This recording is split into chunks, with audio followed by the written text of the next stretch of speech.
ఒక నిజాన్ని మీతో చెప్తాను. ఇది ప్రతి జీవితంలో జరుగుతుంటది. మనం ఎవరినైనా మోసం చేయటం చాలా సులువు. ఆ చేసిన మోసం ఎలాంటిదంటే, మనం పాలు పోసి పెంచిన పాము లాంటిదనమాట.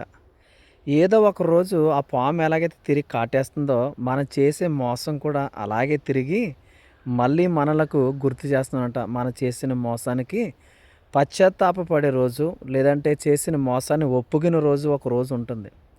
ఈ వాస్తవం ఎందుకు చెప్తున్నానంటే, నా యొక్క స్నేహితుడు ఉండేవాడండి, ఒక ఫ్రెండు మా డిపార్ట్మెంట్‌లోనే.